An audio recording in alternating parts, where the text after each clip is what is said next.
HSC পরীক্ষা 2025কে অবশেষে পরীক্ষায় বসতেই হলো। এইচএসসি পরীক্ষা, আন্দোলন, করোনা, বিভিন্ন চিন্তাভাবনায় তাদের কিন্তু বর্তমান মাথার পরিস্থিতি খুব একটা ভালো নেই। তাই এত বেশি সাজেশন দিলে তারা কিন্তু পড়তে পারবে না। এই অল্প সময়ের মধ্যে শর্ট সাজেশন তাদের প্রয়োজন, কিন্তু যেন তারা সম্পূর্ণ মার্ক অর্জন করতে পারে।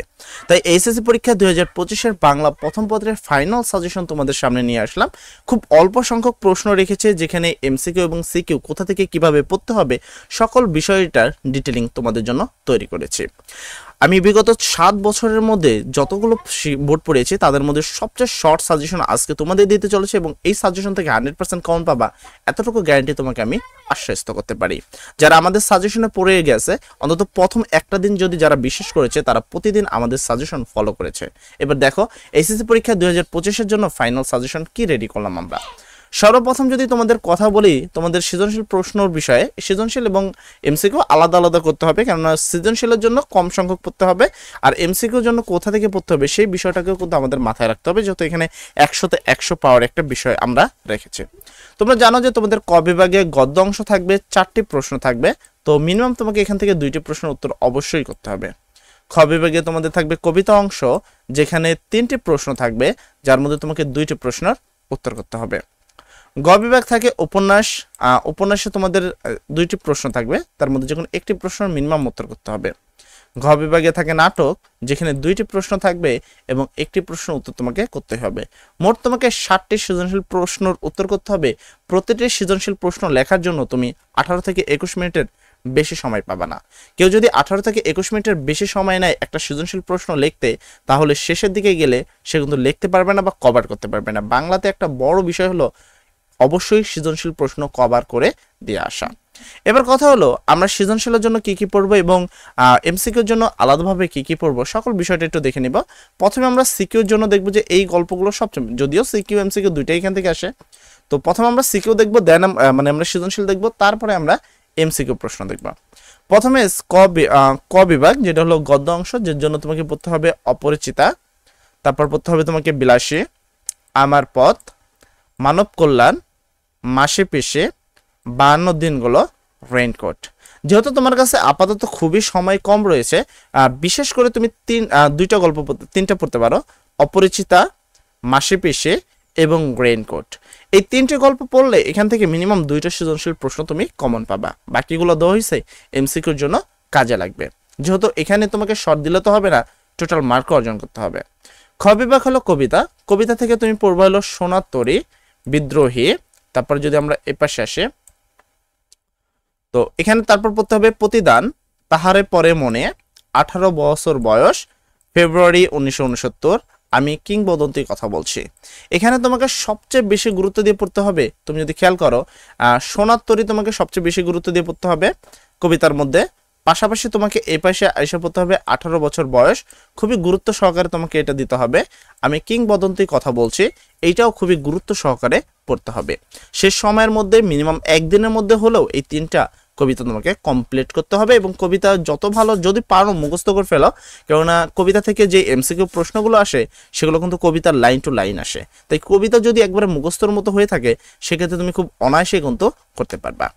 এরপরে যদি আসি তোমাদের গ বিভাগ হলো উপন্যাস, যেটা হলো লাল সালু রয়েছে। লাল সালু পুরো গল্পটা তো আসলে পড়া সম্ভব নয়, তো কোথা থেকে লাল সালু গল্পটি পড়বা সংক্ষিপ্তভাবে সেই বিষয়টা আমি ডিটেলিং বলছি।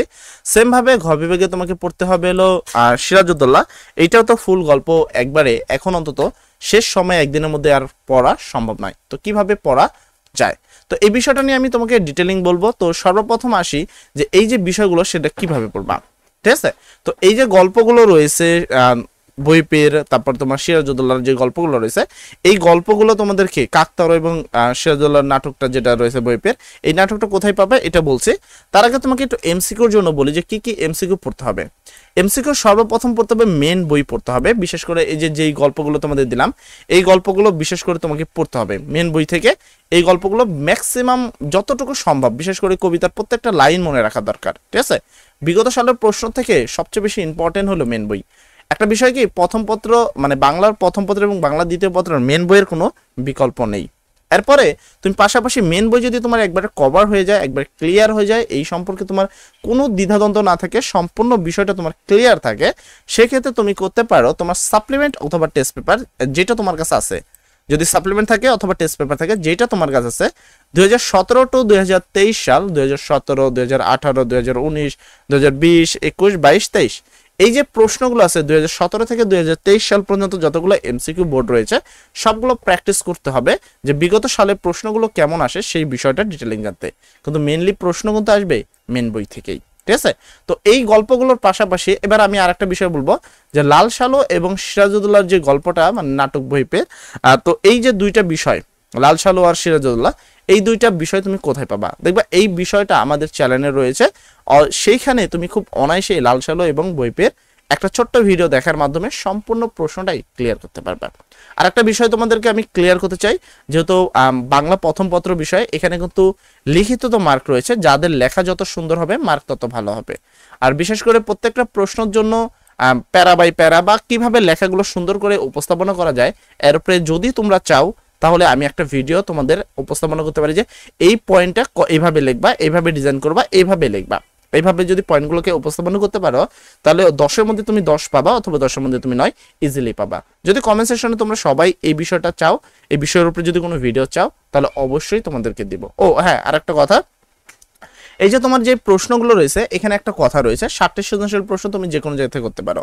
আমার মতে তোমাকে এইখান থেকে 3টা প্রশ্ন করতে পারো, ঠিক আছে? এই দুই জায়গা থেকে তোমার উপন্যাস এবং নাটক থেকে 3টে প্রশ্ন করবা, এখান থেকে তোমরা করবা 4টা প্রশ্ন, ঠিক আছে? দুইটা 4টা, আর এখান থেকে করবে হলো 3টা, তাহলে কয়টা হলো? 7টা। তুমি এইভাবে চাইলে তোমার নিজের সৃজনশীল প্রশ্নের উত্তরগুলো খুব সুন্দরভাবে উপস্থাপন করে লিখতে পারো। একটা বিশেষ করে মনে রাখবা, সৃজনশীল প্রশ্ন যেন তোমার অবশ্যই একটা সৃজনশীল প্রশ্ন লিখতে 18 থেকে 20 মিনিটের উপরে যেন না যায়, সেই জিনিসটাকে তোমরা অবশ্যই মাথায় রাখবা।